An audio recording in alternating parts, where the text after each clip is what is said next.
Yashodanandana Prajajana Ranjana Yashodanandana Prajajana Ranjana Yamuna Tira Vanachari Yamuna Tira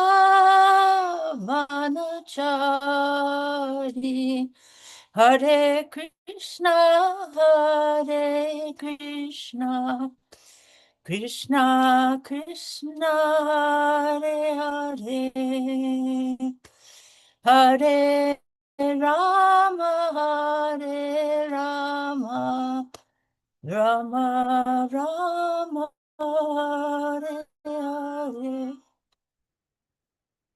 Jaya Radha Murlidhara Radha Murlidhara Shri Radhe Jaya Gaura Chandra Jaya Gaura Chandra Jaya Gaura Chandra Jaya Gaura Chandra Prabhupada Prabhupada, Prabhupada, Jai Prabhupada. Srila Prabhupada ki jai, Shri Shri Radha Muralidhar ki jai, Lord Gaurachandra ki jai, Lord Nrsimha ki jai. All glories to the assembled devotees. Thank you so much, devotees, for being here and joining us today. Om Namo Bhagavate Vasudevaya. Om Namo Bhagavate Vasudevaya. Om Namo Bhagavate Vasudevaya. Reading from Srimad Bhagavatam, Canto 10, Chapter 86, text number 16, which has no purport, and then number 17, which has a short purport. So thank you all so much for being here. Tatadrastrapalonka bahulasva iti shritaha maitilo nirahamana ubhav apyuchata priyo tadrastrapalonka bahulasva iti shritaha maitilo nirahamana ubhavapya Chuta priyo tatarastra palonga bahulasva iti shrutaha maitilo niramana ubhav apyuchuta priyo. Reading the word for word synonyms. Tata, also an advanced devotee of Krishna. Tat, of that. Rastra, kingdom. Pala, the ruler. Anga, my dear Parikshit. Bahulasva iti shutaha, known as Bahulasva. Maitila, of the royal dynasty descending from King Matila, Janaka. Niraham manaha, free from false ego. Ubao, both of them. Api, indeed. Achuta priyo, dear to Lord Achuta. Translation.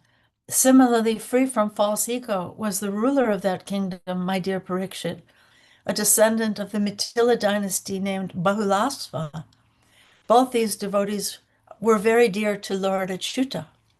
In text number 17, Tayo prasanno bhagavan darukena ritam ratam aruya sakam munibir bideham prayayo prabhu.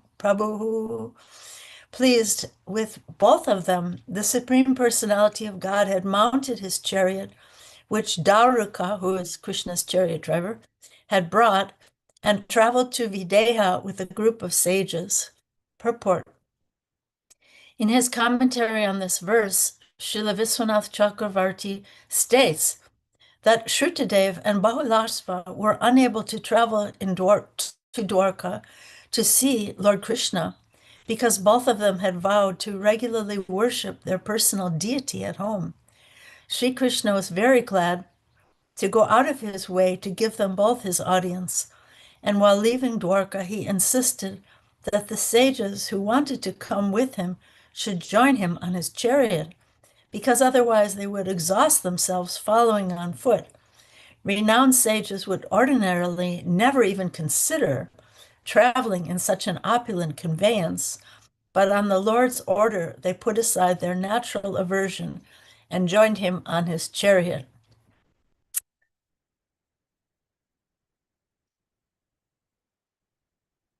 Om Jnana-timirandasya Gyananjana Salakaya Chaksun Militam Yena Tasmai Shri Gurave Namaha Shri Chaitanya Manobhistam Stapitam Yena Bhutale Swayam Rupa Kadamayam Dadati Sapadantikam Nama Om Vishnu Padaya Krishna Prestaya Bhutale Srimate Bhakti Vedanta Swaminiti Namane Namaste Saraswate Deve Gauravani Pracharine Nirvishesha Sunyavadi Paschatya Deshatarine Panchakapatarubhyascha Kripa Sindhu Vayevacha Patitanam Pavanebhyo Vaishnavebhyo Namo Namaha Jai Shri Krishna Chaitanya Prabhu Nityananda Shri Advaita Gadadhar Srivasadi Gaura Bhaktivinoda Hare Krishna Krishna Krishna Hare Hare Hare Rama Rama Rama Hare Hare. Here's one more verse in glorification of Srimad Bhagavatam from Sanatana Goswami. He says, "O Srimad Bhagavatam, my only friend, my constant companion, my spiritual master, my great wealth, my savior, my good fortune, my source of ecstasy, I bow down to you." So thank you all so much for being here this morning. Sukadeva Goswami is speaking in this chapter, and he's actually one of the sages, he says. Let me just push this button here. He's one of the sages who's actually agreed to ride with Krishna on his chariot on the Lord's own request. Such a beautiful thing. He didn't want the sages to be tired by walking, so he invited them all to come on his chariot. So Sukadeva Goswami, who's speaking this verse to Maharaj Parikshit in this chapter, was actually one of those sages. And I love in the purport how it says, they put aside their natural aversion to ride on such an opulent conveyance. So I wanted to tell you all that I have two godbrothers. Srila Prabhupada named one of them Bahulashva and one of them Shrutadev. And the name Bahulasva, actually, I'm wondering if Bhima's here because he loves horses. He's usually here. But this name Bahulashva means many horses. And this devotee actually was a keeper of many horses. He had many horses. And he didn't know how Prabhupada knew that about him. But somehow Prabhupada named him, gave him that name Bahulashva. So that's really sweet. So here in this chapter, Krishna is fulfilling the desires of these two very different devotees, which is such a beautiful thing that I think we should keep in mind. Krishna came to see them along with all these exalted sages, and he mystically, simultaneously entered each of their homes, duplicating himself. And then guess what? He duplicated the sages as well, which is so wonderful.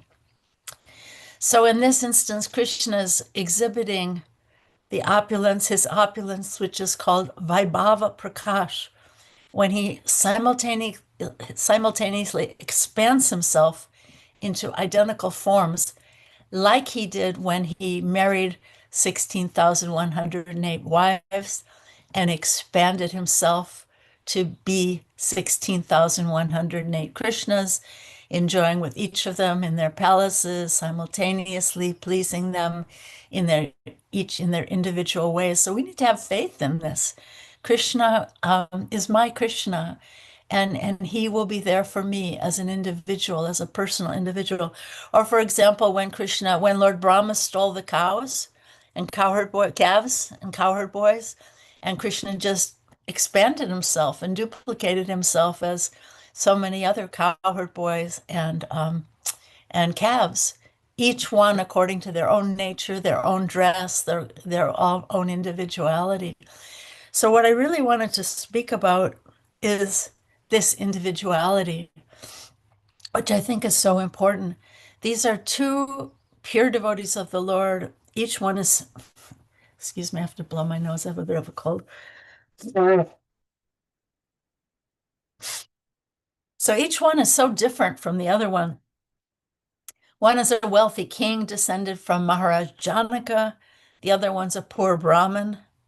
Later in this chapter, this Brahmin, Shrutadev, it said that he was so poor that when all these sages and Krishna came to his house, he had to go run to the neighbors to borrow some straw mats because he didn't have enough straw mats in his house to seat all these illustrious sages. So each of them is so different from the other one, and each is so pleasing to Krishna that the Lord decides to come there all the way from Dwarka. Both of them, as it said, they didn't feel like they could leave the worship of their personal deities.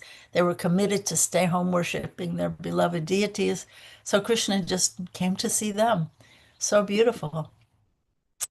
Out of his very indebted love for each of them, he expanded himself simultaneously to go to each of their homes to please them.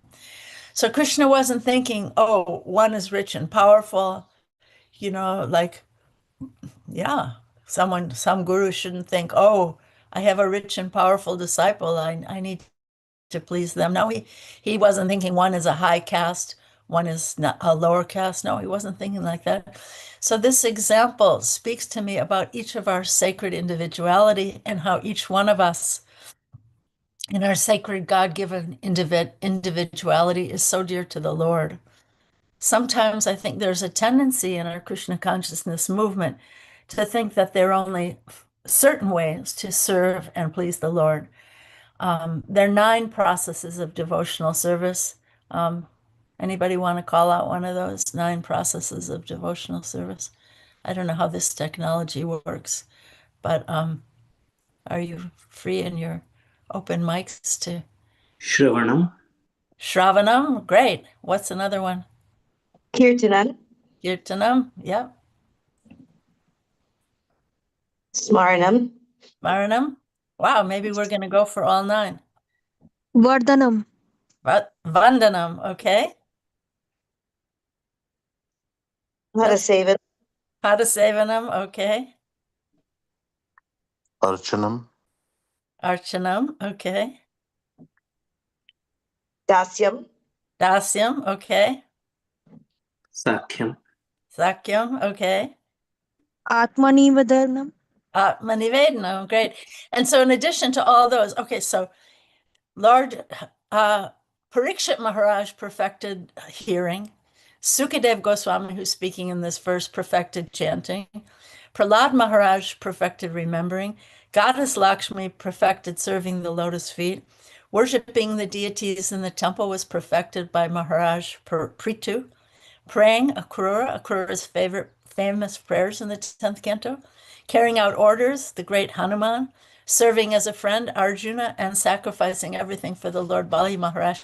So in addition to these 9, Rupa Goswami also mentioned 64 principles in Nectar of Devotion, different ways of serving the Lord. So my point is here that there are infinite varieties and infinite services and infinite ways of pleasing the Lord. And I think I would suggest that in our Krishna consciousness movement, we shouldn't be stereotyped or think inside a box. There are so many unique individuals, each serving in different ways, many of these ways that you or I have never even seen before. Yeah. So in Srimad Bhagavatam, in Chaitanya Charitamrita, we see so many examples of devotees who totally break the stereotype of what people should or shouldn't do, or what people should or shouldn't be.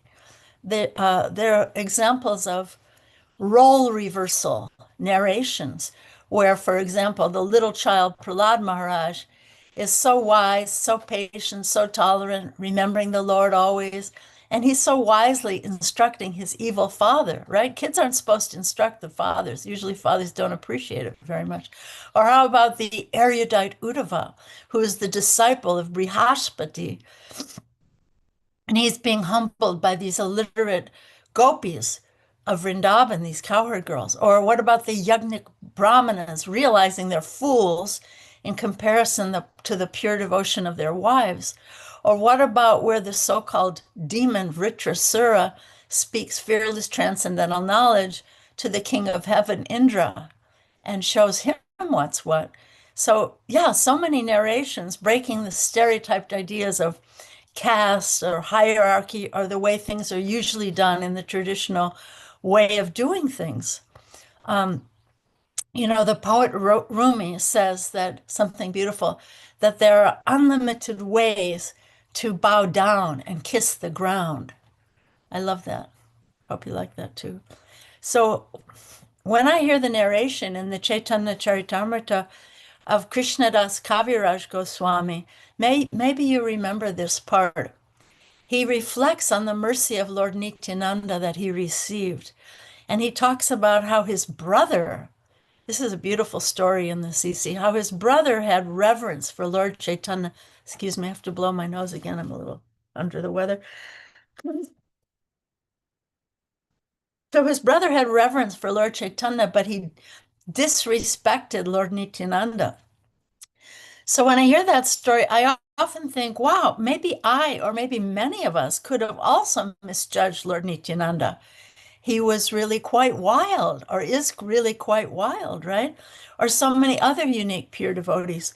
Without the guidance of Srila Prabhupada's broad vision and wisdom, maybe we also would have been like Krishnadas Kaviraj Goswami's brother and misjudged Lord Nityananda.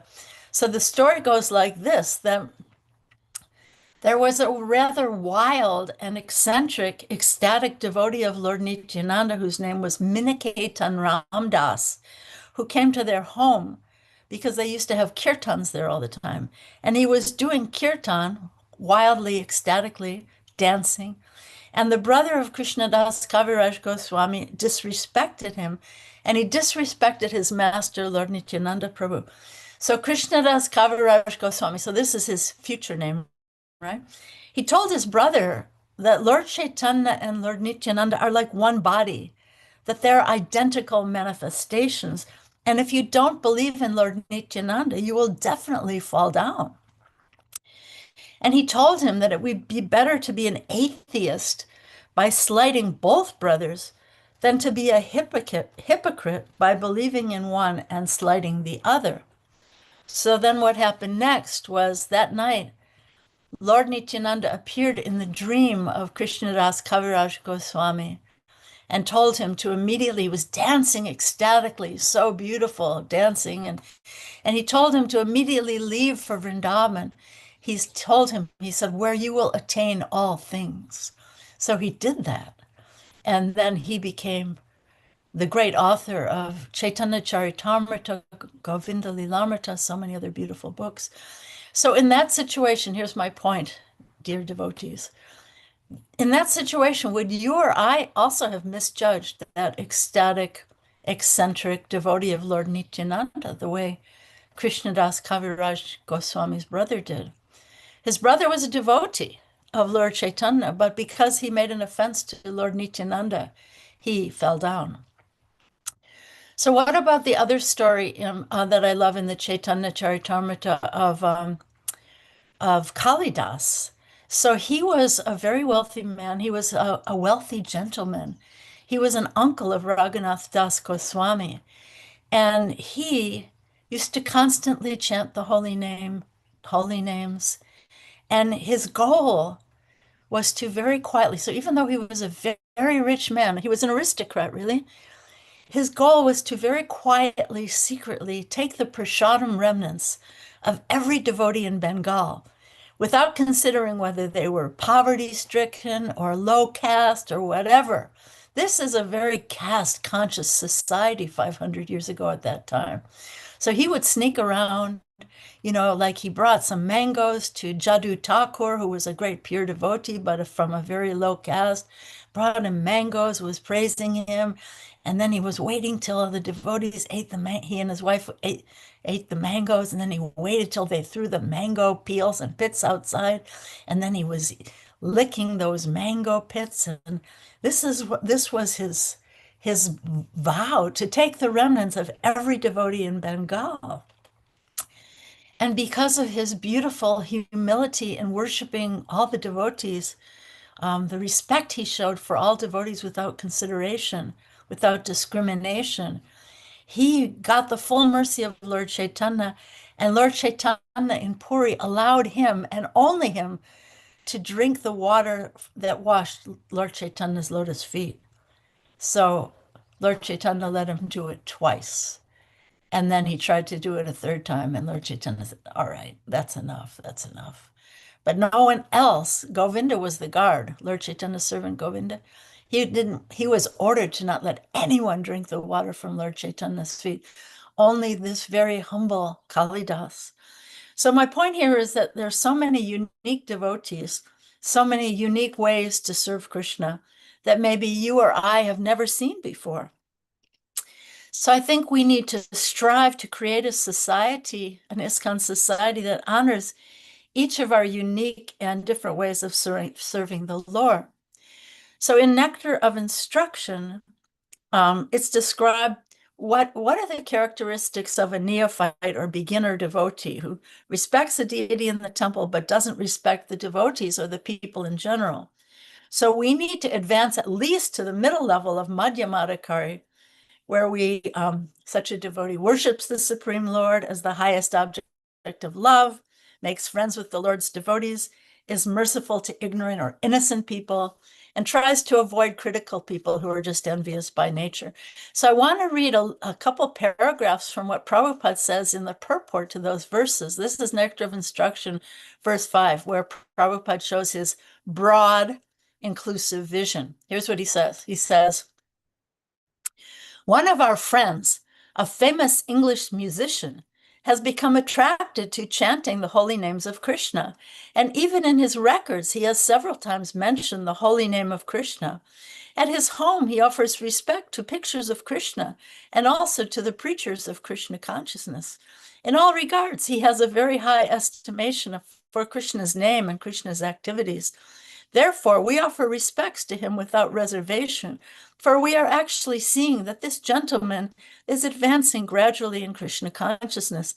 Such a person should always be shown respect. And then Prabhupada goes on to conclude. He said, the conclusion is that anyone who is trying to advance in Krishna consciousness by regularly chanting the holy name should always be respected by Vaishnavas.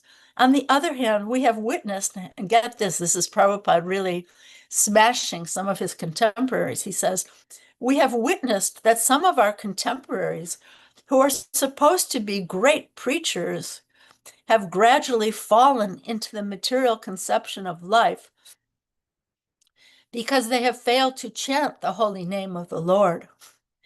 So my conclusion here is that I think we need to aspire for this highest consciousness, to Srila Prabhupada's broad vision, to not be interested in blaspheming others, and to have a heart that's completely clean, and to try to attain this stage of realized unalloyed Krishna consciousness.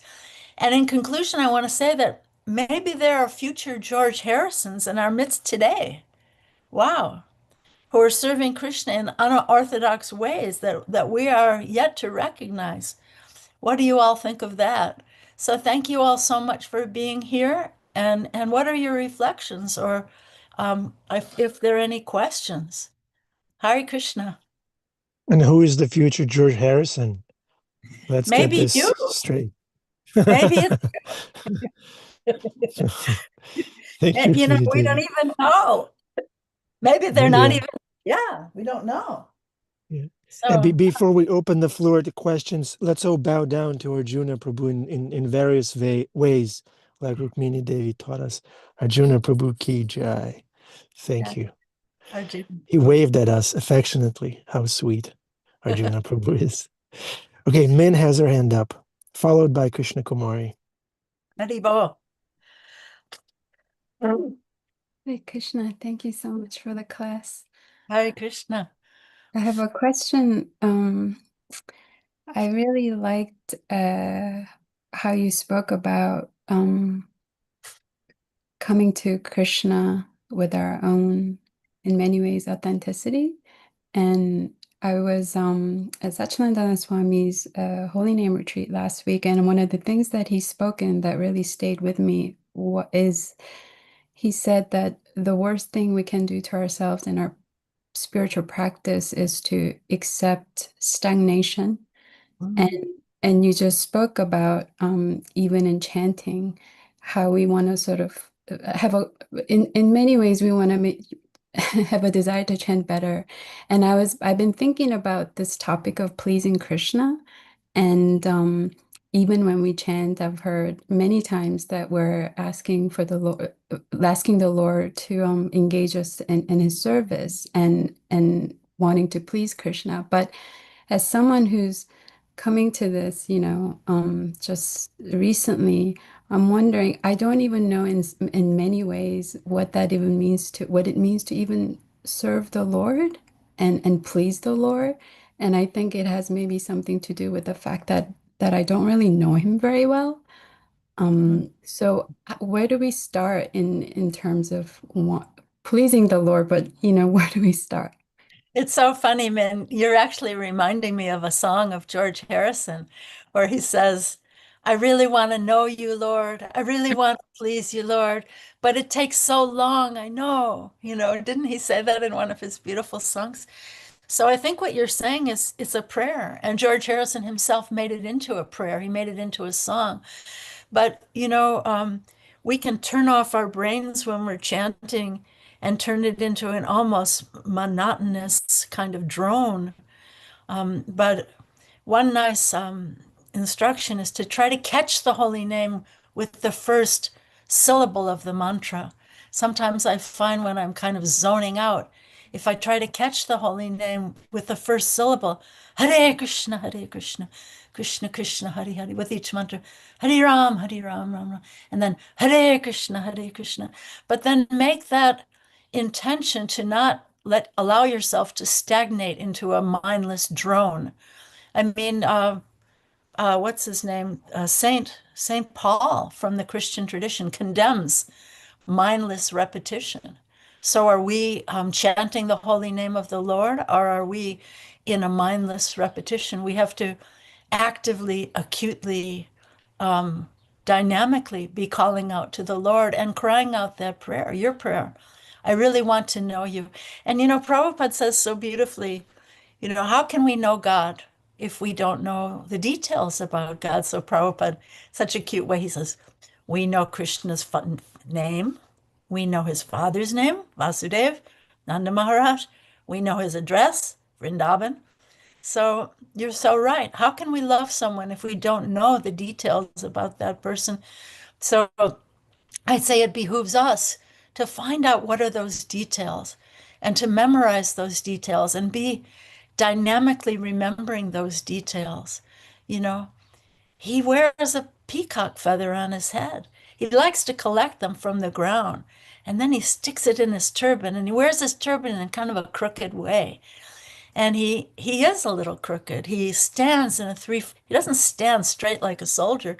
He stands in a crooked threefold bending way. And it said that because of that, it's very hard to get him out of your heart because he's like bending like that. So all these details, where he's from, his father's name, his village name, who does he love? What does he like to eat? What does he like to eat? What does he like to do? He likes to tease the gopis. He likes to wrestle with his friends, and he likes to all that kind of stuff. So this is the way to learn to love someone. So thank you. It's a beautiful question. So let's not stagnate. Let's try to not stagnate. Stagnation would be toxic, right? Thank you very much. Krishna Kumari, dear Krishna Kumari. Hari Bol. So grateful to be in this association. I was learning from Min actually last week how to open up my heart for chanting. So thank you both. I have a funny question. I mean, I really resonate with what you're saying, Rukmini. I just, I even see in our devotional community, sometimes there's like this, you know, the Swami be like, oh, I preached to a doctor, you know, like, you know. So anyway, I really appreciate all that. But I have this funny question because I would always tell my children, like, play basketball for Krishna, you know? And recently I was thinking, what do I even mean when I tell them that? Like, I just believe it and it's what they love to do. Well, so why not do it for Krishna? And hearing you speak right now is like my son Yogi's playing football in college, you know, next year. And I think of your boy, how much he wanted to play football.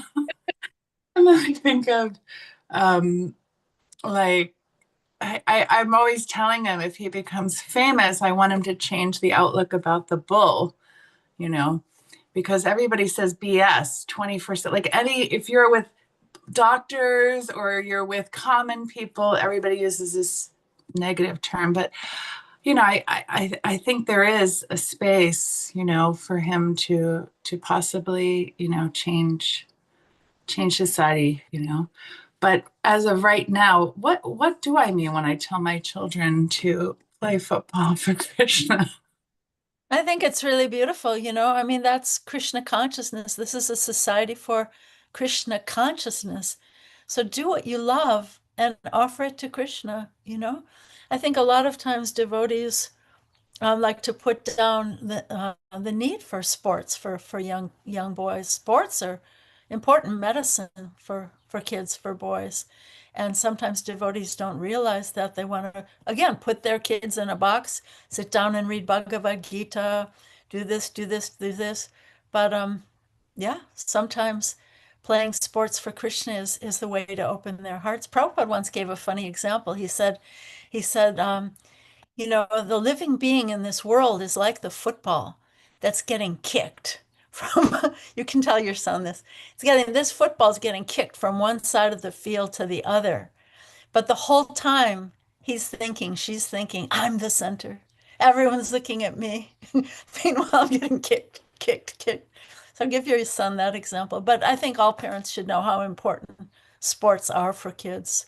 And you know, I love it when, you know, I mean, personally, I'm not a watcher of football games, but you know, you hear these champs, these great football players or whatever, basketball players, when the rare ones when they've won a game and then the interviewer comes and, well, how did it feel to score that winning touchdown? He says, well, I just have to thank God.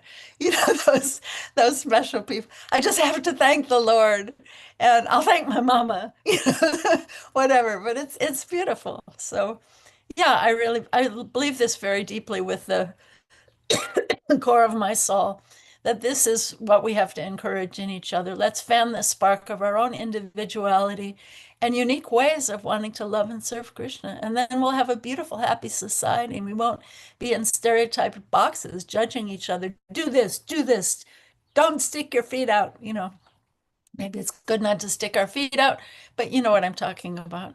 So thank you. I think that's an important question. Any other thoughts or comments or realizations or questions or anything about this? What do you think of Kalidas, the eccentric? Yeah, these are amazing points, I think. I don't see any other hands up. Let's see, there's Nartaki Rata. You can always depend on her to have some beautiful, she has a beautiful name, Nartaki Rata, Dancing Rata, but she also has a beautiful introspective heart. So what do you think, Nartaki Rata? Thank you so much. I'm glad to be here with you, dear Rukmini, and everybody else. She lives in Salt Lake City. So yeah, I find this whole premise very interesting, because I've been having a discussion with a friend over the last couple of days about individuality and how we don't know anyone else's internal relationship with Krishna. So, you know, a lot of her own judgments have been breaking down within her as she's been going through some different spiritual realizations. And it was just a really wonderful reminder of me to not judge a book by its cover, to remain authentic within myself, and to honor her own unique way of loving Krishna through playing in the garden is what she came up with. That's her higher self, is playing in the garden and being eccentric as she plays in the garden.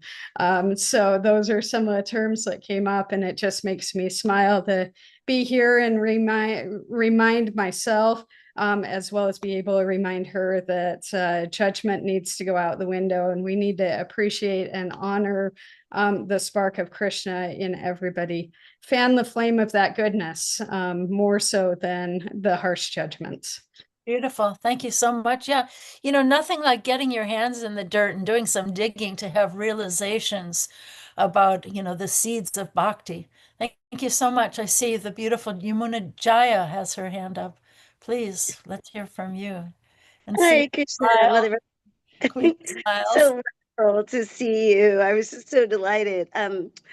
It's interesting. I'm in Lima, Peru right now. And last night I got to go to the local temple and we did Harinam together. So nice. And it's just one of those things that, it was different. It's a different temple than what I'm used to, but it was the same. And you seeing all these different devotees in all, in every town and village. And I love the point of that. How wonderful is Krishna that he gives us all these different ways that we possibly could express, that we could possibly be in all these different places. He loves the variety. When you look at, like, I often think, look at the platypus. Like, it's such an unusual animal that Krishna made the platypus and he made the giraffe. And he's into the variety. He's not bored. So thank you for bringing that up, because I often reflect on that. There are 1,000 different services. And to the comment about football, Krishna Kumari, I've always noticed, and you said it, Mother Rukmini, it's like, I am a sports person. I have 3 older brothers, so I know everything. But it tends to only be the football players who do thank God and Mama. Basketball players do not. Baseball players do not. But the football players, they do thank God and Mama. So for whatever reason, it does seem to be that brings it out in them in some reason. So good to see you.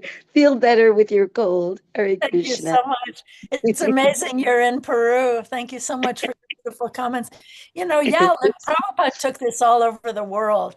And did he expect that people in Peru are going to do it exactly the way they do it in Bengal? No, there's no way that's possible. So Prabhupada was so broad-minded and he loved the diversity. You know, Prabhupada went to Africa. The devotees there were just preaching to the, the diaspora Indian community. And he said, "No, we can't preach to the Africans. They're just not interested." Prabhupada said, "Open the doors and start a kirtan." They opened the doors and started a kirtan, and like a few hundred kids came in and were dancing their heads off, So I think we need to reflect that broad vision of Srila Prabhupada and not be stereotyped. It's a type of pride, actually. It's a type of arrogance when I think everyone should be like me, I've been doing Krishna consciousness for 3 months or 3 years or 300 years, and I think everyone should be like me.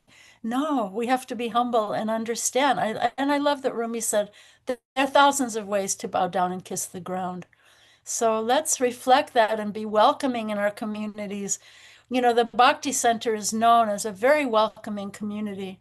And I think we have to carry that torch everywhere in the Bhakti Center and outside the Bhakti Center. And look at the diversity in New York City. I mean, oh my God, So we have to welcome everyone. So everyone just wants to break down the door when you can't, like my husband was struggling with the code yesterday.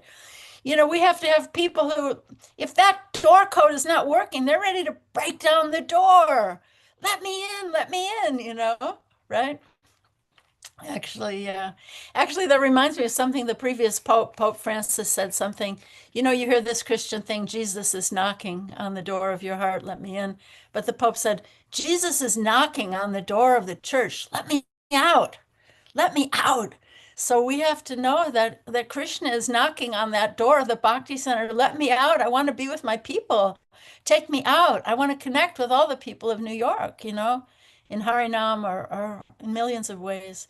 So I'm talking, are there any other points or reflections or questions or anything? I don't know if we have, if we have a minute or we have a few minutes here. Oh, Hare Krishna. Narottam, we're Can you good. hear me?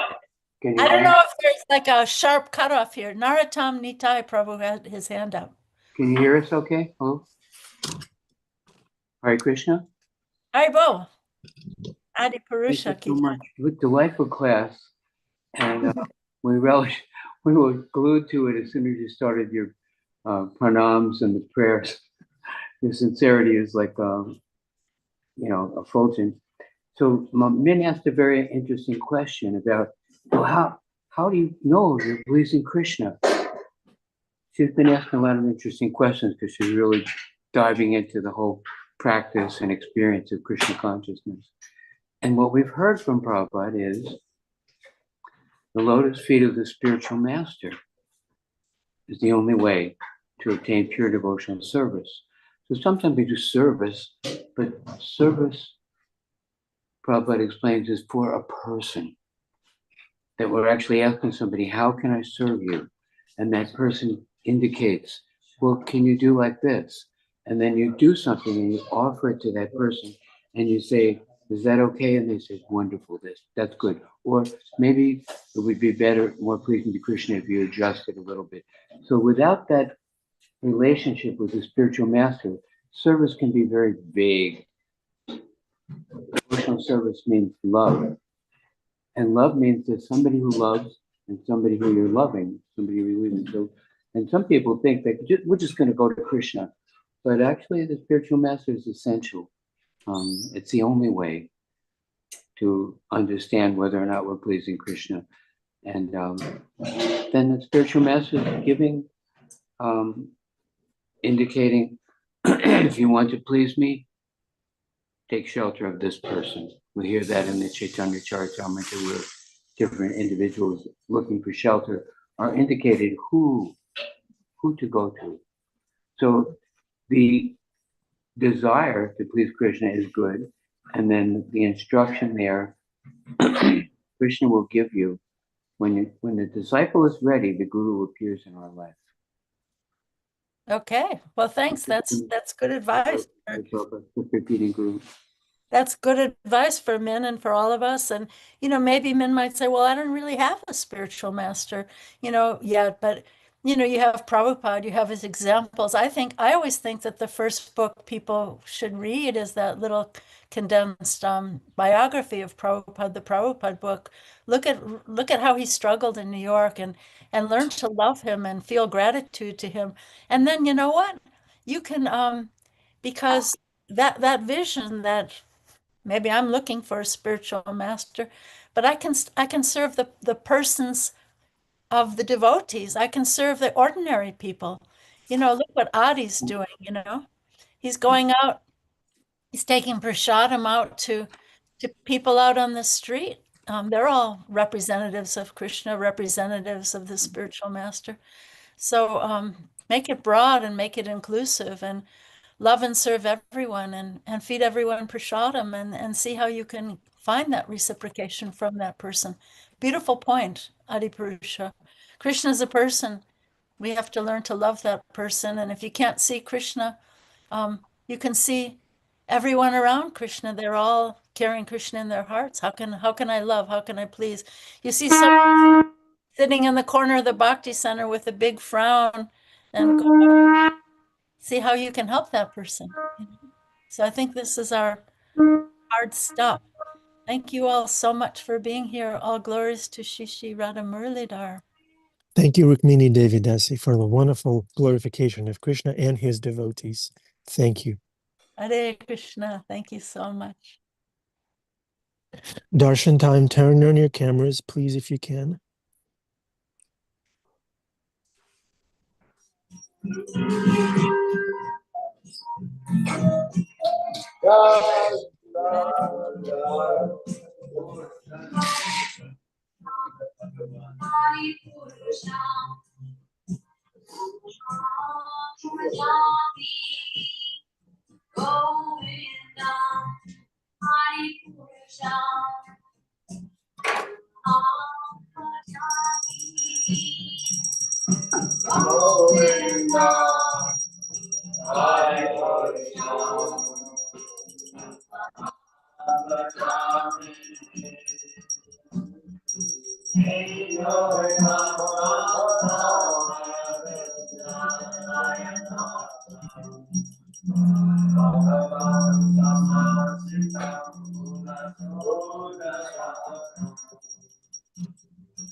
Jai Shri Shivana Muralidhar Gaur Chandra Bhagavan Ki Jai. Jai Srila Prabhupada Ki Jai. The lotus feet of our spiritual master are the only way by which we can obtain pure devotional service. I bow down to his lotus feet with great awe and reverence. By his grace, one can cross the ocean of material suffering and obtain the mercy of Krishna. My only wish is to have my consciousness purified by the words emanating from his lotus mouth. Attachment to his lotus feet is the perfection that fulfills all desires. He opens my darkened eyes and fills my heart with transcendental knowledge. He is my Lord, birth after birth. From him ecstatic prema emanates, and by him ignorance is destroyed. The Vedic scriptures sing of his character. Our spiritual master is the ocean of mercy, the friend of the poor, and the Lord and master of the devotees. O Master, be merciful unto us. Give us the shade of your lotus feet. May your fame be spread all over the three worlds. We take shelter at your lotus feet. Srila Prabhupada Ki Jai. Jai Srila Prabhupada. Thank you, Janitai Prabhu. Welcome to the Afterglow, dear devotees. Rukmini, Devi, do you have a few minutes? Yes, I do. Great, great. Do we have any follow-up questions? Ishwari Sundari is here. We missed Ishwari Sundari, Spirit Soul. How are you? I saw Narottam Nitai had his hand up for a moment. I don't know if he has a question or reflection. Yeah, I just had a reflection, Mataji, about what you said about or referencing St. Paul's comment about not to be mindless, but to be and in that sense, like not like a mindless drone while chanting. So I really appreciate that, because sometimes while I'm chanting, I'm thinking about Srila Prabhupada or other exalted devotees like Bhakti Tirtha Maharaj, etc. But I think that just goes into to show like our continuous improvement in Krishna consciousness. Like, how can I make myself a better devotee for Krishna? I think that's a really important point, and it is then it becomes really personal. So I just wanted to say thank you for that, Harpo. Thank you. Yeah, that's beautiful. And when we're chanting, it's a dynamic moment by moment effort to not, as Min said, stagnate. We can go into that mindless drone, and and sometimes we beat ourselves up. Yeah, I'll never get this. I'm such a bad devotee. I just feel like throwing these beads across the room.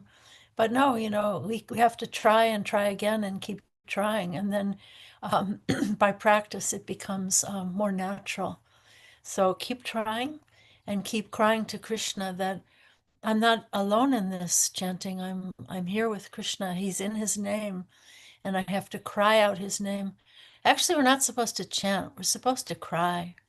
So how can I cry out his name and begin to feel his reciprocation? So it's something that's meant to be very dynamic, moment to moment. This is the International Society for Krishna Consciousness. It's meant to be conscious, not unconscious. So when we go into that unconsciousness, we have to feel like, oops, I just left the Krishna Consciousness Society. Where did I go? So like come back to consciousness and cry to Krishna, like Min and like George Harrison. Anything else? Any other thoughts or? I wanted to thank Rukmini Devi for this wonderful tip that she gave in regards to which book one could start with on their path to bhakti, which is Srila Prabhupada's Lilamrita. I wanted to share confidently that that was the book that I read, one of my first books in bhakti. And I remember I cried on the train. I finished the book on the train when Prabhupada left. I was crying. I was like, what? I'm not supposed to cry. I don't cry. I'm a guy. And then I thought, maybe I'm very pure, but that's not the case. It's just, I would agree. You are very pure, but yeah, that book, because I often tell people everything else when you first walk in is going to be theoretical. Bhagavad Gita and Srimad Bhagavatam, all the books are wonderful, but they're going to be theoretical until I know who is this person. Like Adi Purusha was saying, who is this person who brought this to me, to New York? I mean, he was walking the dirty streets of New York in his white Indian rubber shoes in the coldest winter in the history of Manhattan. Oh my goodness gracious. He came here for me. Like my father was from New York, he was from Queens. And he had this beautiful appreciation of Prabhupada before he passed away. He said, Prabhupada came to the very neighborhood where my father used to go and hang out with his friends on the Lower East Side. It was the cool avant-garde neighborhood even back then in the 1920s and 30s, and it still is.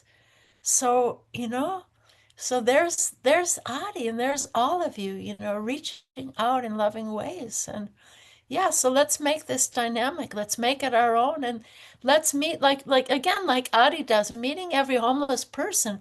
Make it your own, my brother. This is for you. I love that comment that when Adi told me, one of those guys said, you could just, if you eat this food, you could just purify even the whole block. So beautiful. So what else? Reflections, questions. What is this? There's something in the chat.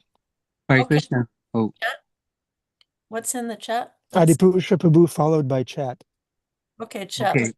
Mataji, you asked a really good question. We mentioned that Scripture says, and Prabhupada tells us, the feet of the spiritual master is the access to Krishna. Only by the grace of the spiritual master can we make advancement. But then you said, well, what if she doesn't have a spiritual master? So you asked that question, so we're going to give you the opportunity to answer it. Okay, you're going to give me or give Min the opportunity? You. Okay. Well, it's a cry to Krishna, show me the way. Lead me to my teachers. If, it's said that if we're sincere, then, by the grace of God, Brahmanda Brahmite Kono Bhagavana Jeev Guru Krishna Prasade Pai Bhakti Lata Bij. That after we've been wandering all over the so many infinite universes for so long, and through birth and death, repeatedly up and down, and by the grace of God, we get a guru. By the grace of guru, we get God. So first of all, we start worshiping Prabhupada, Prabhupada, like in the ISKCON Disciples course, it's not supposed to be that you pick out a guru and then the guru flies in the next day and gives you initiation.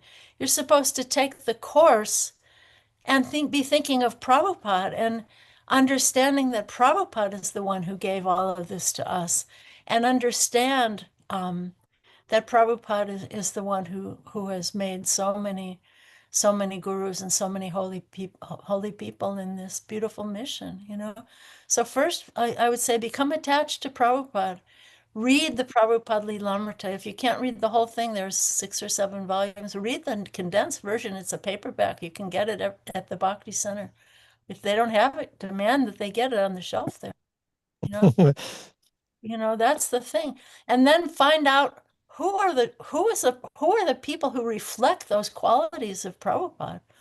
I don't want to have a guru who's some kind of an outlier who doesn't respect the tradition of disciplic succession.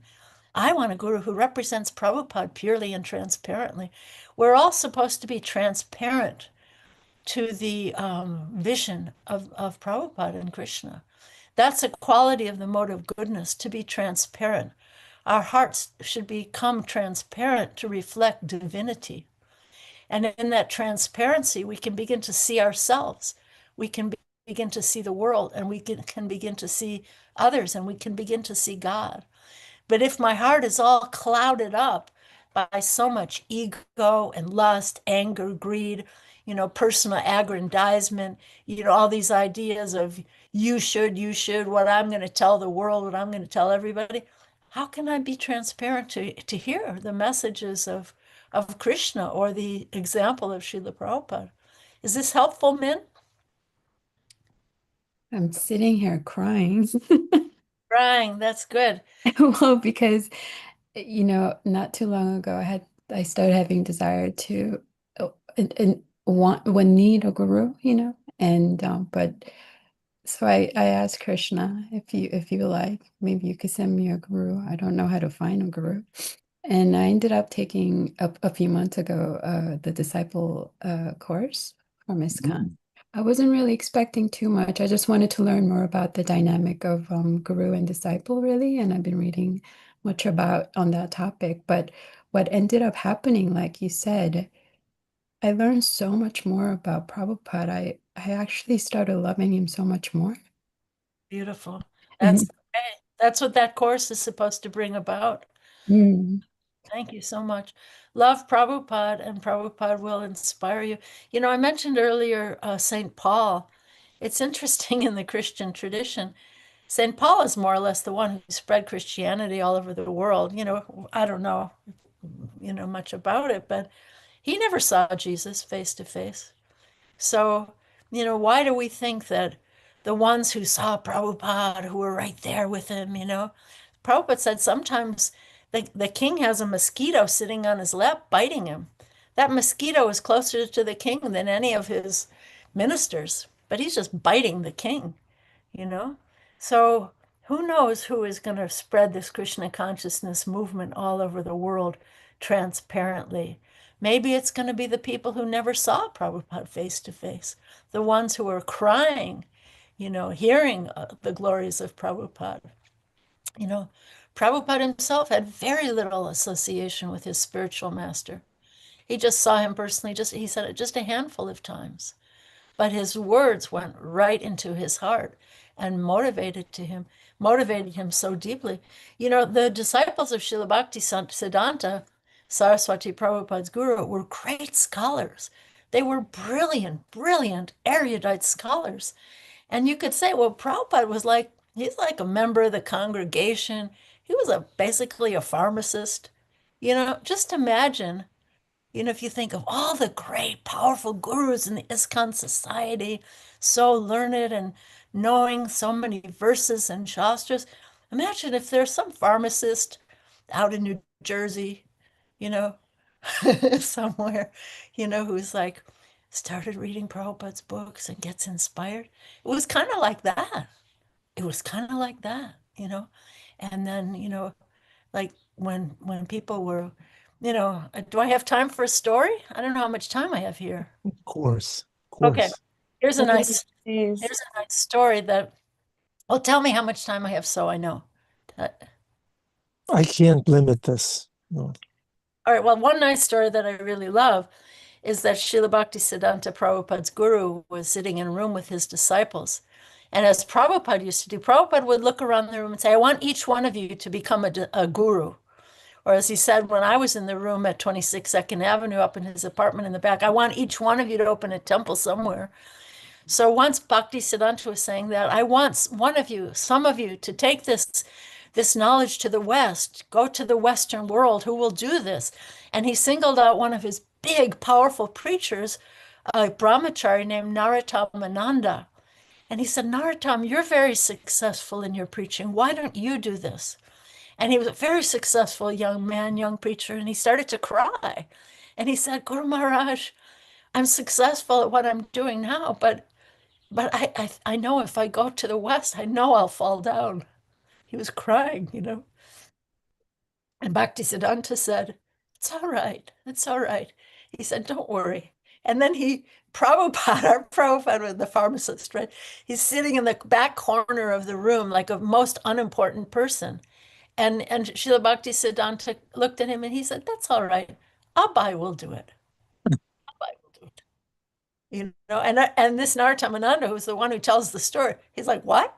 Who? You know, what? This congregational member from out in the sticks? Yeah. So who knows, Min? Maybe you're the one who's going to spread this all over the world and break down all the stereotypes, you know, take it to the people without boundaries. You know, that we have doctors without borders, right? What about bhakti without borders? It needs to go everywhere. It needs to go into the heart of every living being. I mean, Lord Chaitanya he made the animals dance. You can go to that place in the Jarikhanda forest where the stone is melted. You can see it for yourself. There's human footprints, tiger footprints, rabbit footprints, deer footprints, all right next to each other. And it goes on and on. It's just not one or two. So, hey, this is real. And if our hearts become melted like molten lava, which is what you're talking about, man, when you talk about stagnation. I mean, personally, this is something I pray for. I want my heart to be like molten lava, not like cold, hard, calcified stone. So that means I need to cry for it. You know, Krishna is like, he's listening to your chanting, but he's not a cheap lover, you know. He's not a cheap lover that, you know, like a guy that you pick up in a bar, you know. He's not a guy who's just going to show up like, hey, baby, I love you. He's waiting. He wants to know, how do you love him? How much do we love him more than everything else in this world, you know? So is this helpful?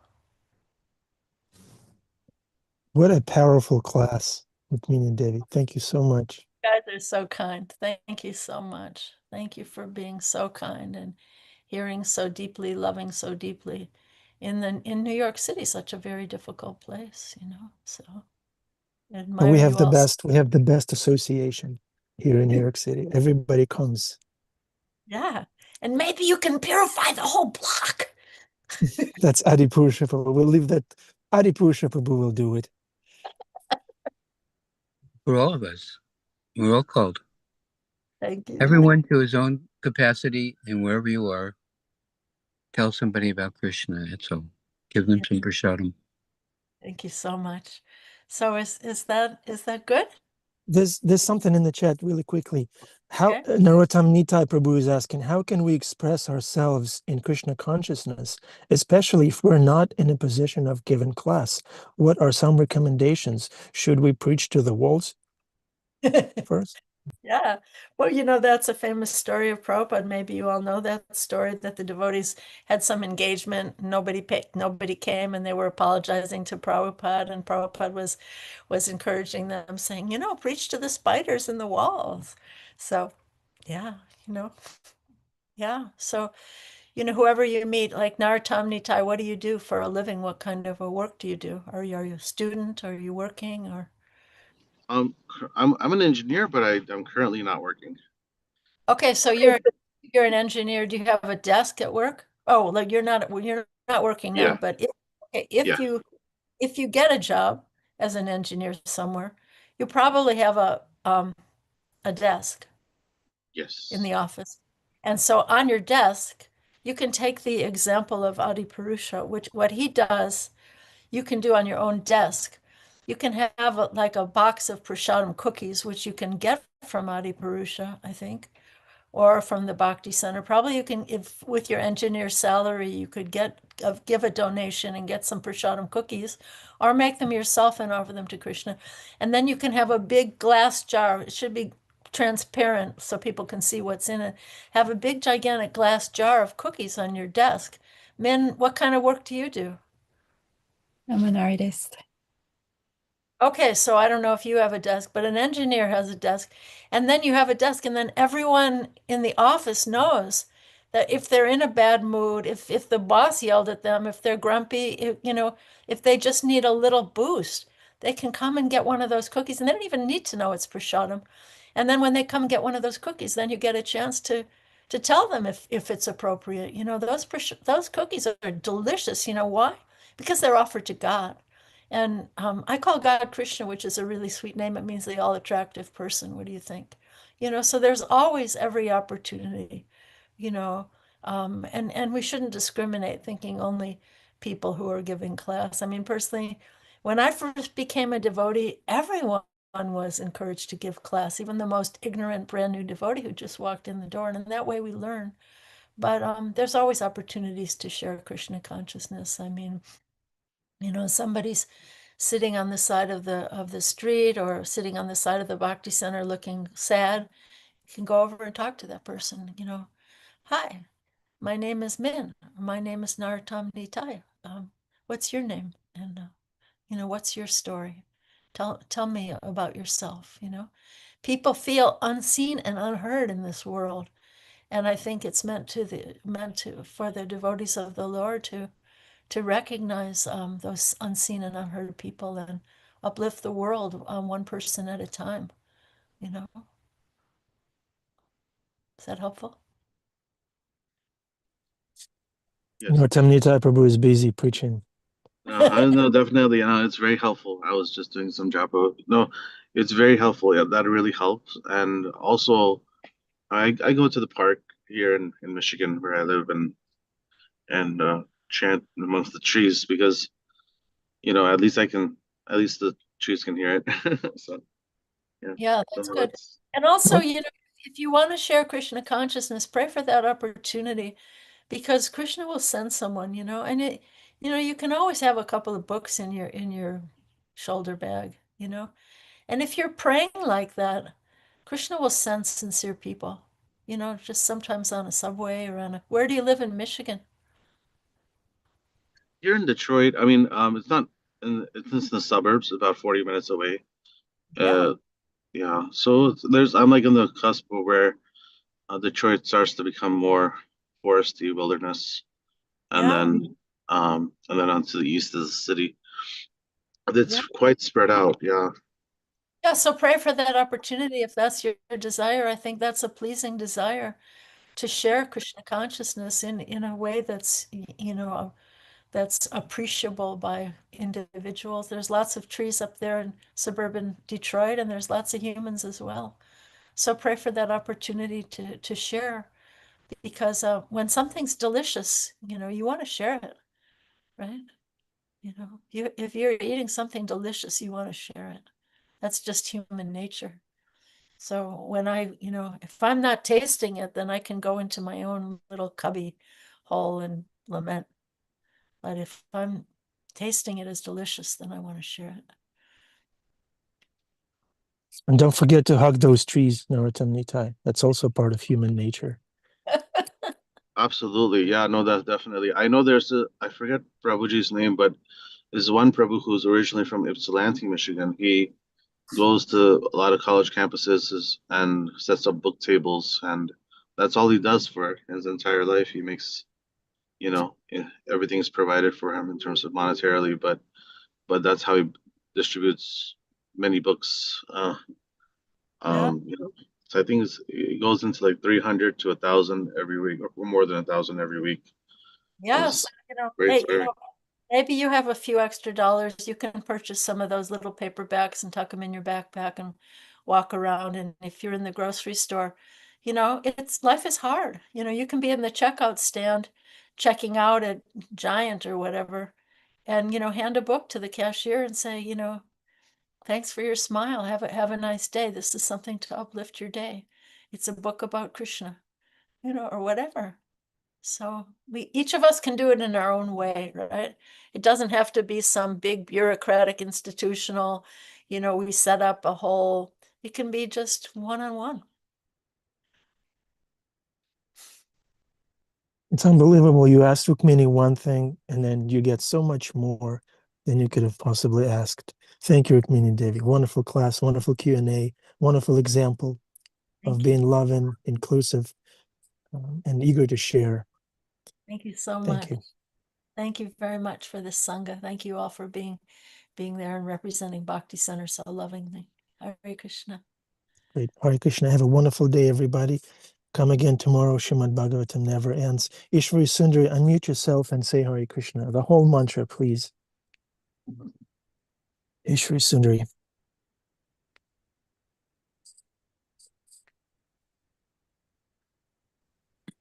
Hare Krishna, Krishna Krishna, Hare Hare, Hare Rama, Rama Rama, Hare Hare. Now the yoga is complete. Thank you very much. Hare Krishna. Thank you all for being here. Good to see you. Hare Bol.